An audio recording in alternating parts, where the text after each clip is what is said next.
We saw last Tuesday the United Kingdom becoming the first in the world to start the COVID-19 vaccinations. Today, the United States has begun that with President Donald Trump tweeting, "Congratulations, America, congratulations, the world."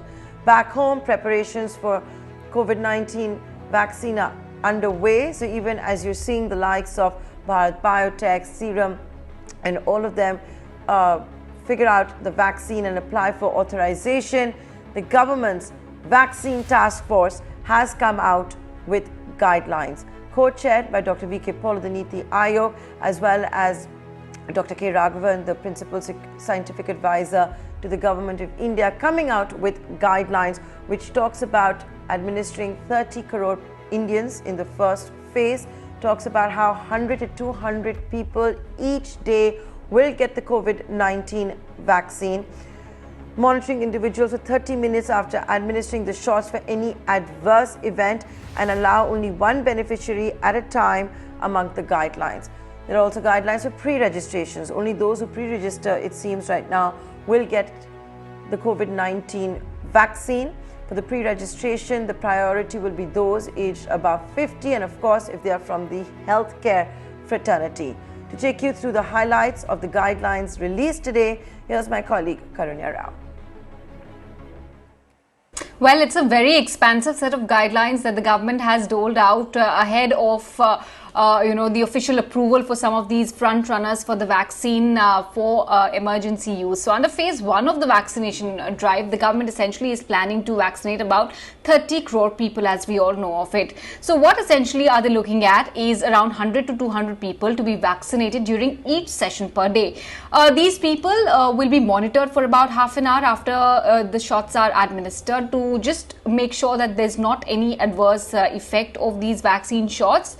The vaccination team will consist of 5 members, and if the particular session site has adequate space, adequate logistics, they could be looking at one more vaccinator officer to be created, to be added in order to create or rather expand the number of people to be vaccinated to about 200 beneficiaries. Now, COVIN, which is COVID Vaccine Intelligence Network, it's a digitized platform. This will be used to track all the enlisted beneficiaries, and this will happen on a real-time basis as well. There will be 12 photo ID documents, including voter ID, Aadhaar card, driving license, passport, etc., which will be required for self-registration on the COVIN website. And when it comes to the vaccination and the beneficiaries, only pre-registered beneficiaries will be vaccinated in accordance with the prioritization. There will be no on-the-spot registrations allowed at all.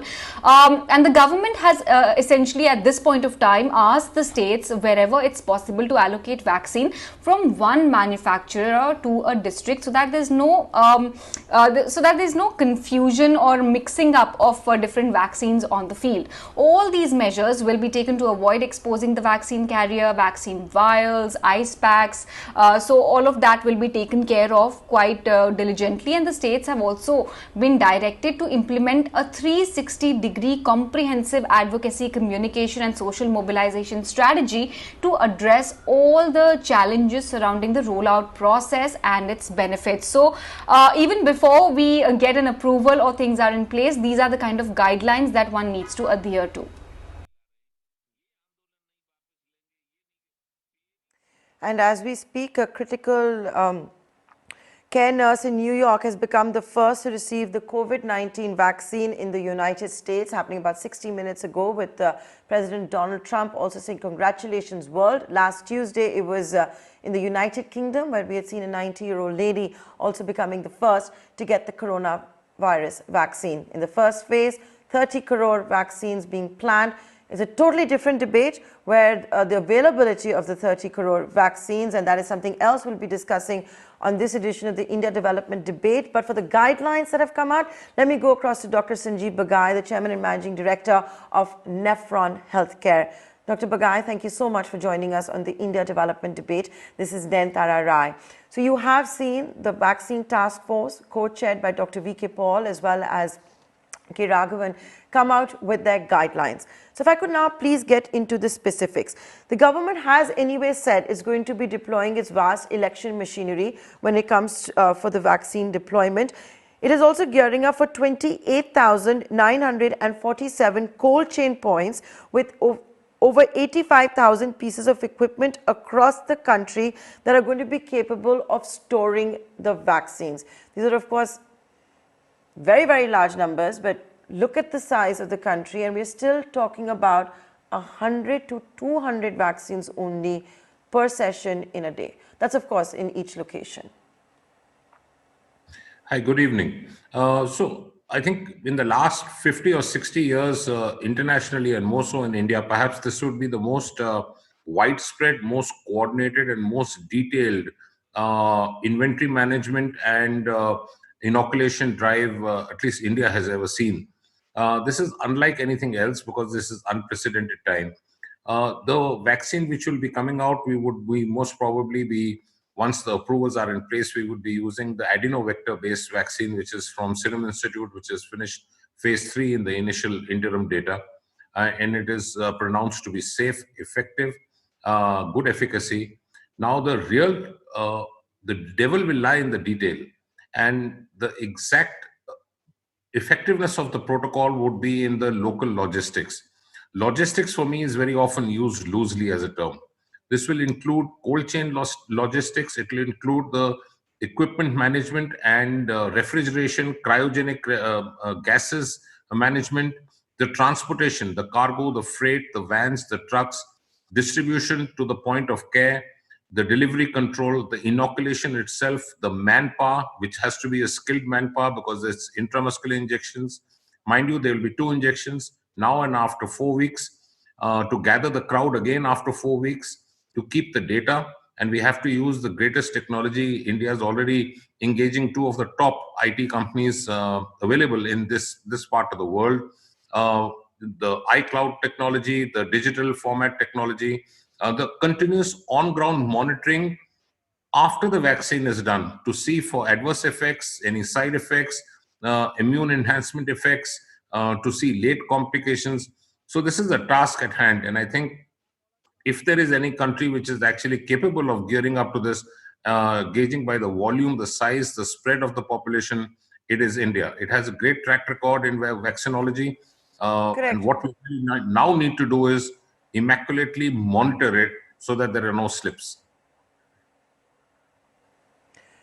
So, Dr. Bagai, if I can now get into more specifics, even though the task force is saying that it's advisable each state stick to one vaccine maker, all of that, there will of course be a big question mark on availability. The states will come out with their own kind of guidelines as well. The question I also want to ask you is that at the central level, how should the vaccines and the doses be divided among the states? Yeah, so I think the first part of your question would be answered in a manner in which the prioritization has to be done according to what the international guidelines, which India is also complying with, is the frontline workers, mainly the healthcare workers, the nursing staff, the people who are the most vulnerable to contact. Why these guidelines are put in is because we need 4 endpoints to be satisfied.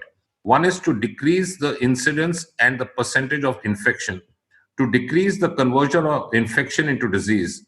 Third is to decrease the severe diseases and the complications.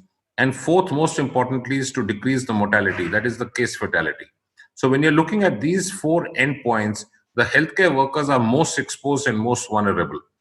The second would be the aged, more than 65, then less than 55, with the comorbidities, frontline workers, and so on. So it's a strategic plan rollout which is in place, which I think is in accordance with any international scientific methodology. So there is no question that it is accurate.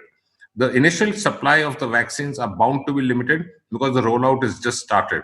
But I'm quite sure with the volume of doses which are already kept ready, now what it is requiring is rollout, distribution, registration, so that each thing can be manned. It's important that the entire process be centralized. We can't have different captains of different states, otherwise it will be pulling the cart in different directions. The allocations would be to the states depending upon the prioritized pre-registered list. We already have the tram tracks in line with regards to the electoral process and with regards to the children immunization program. So we have a huge track record of the past experiences, which have been very good in vaccination. The supplies will build up as month after month as the rollout continues. And I'm quite sure we would be in a much safer position in a second half of 2021. But if a simple person in a social field asks, I'm 25 and I'm 30, I have no risk, I have no comorbidities, can I get the vaccine in the first half of 21? Perhaps that will not be possible. So it is at risk strategization, it is on prioritization, which is, according to Right. the scientific methodology, accurate and correct. In fact, the task force has suggested, of course, based on the antibodies and the age of 50 years. A lot of other countries are talking about 65 years, but the vaccine task force has recommended a cutoff age of 50 for the priority list. Dr. Bagai, unfortunately, completely out of time. Many thanks for joining us here on this edition of India Development Debate to help us understand the importance of these guidelines and how it's going to be panning out.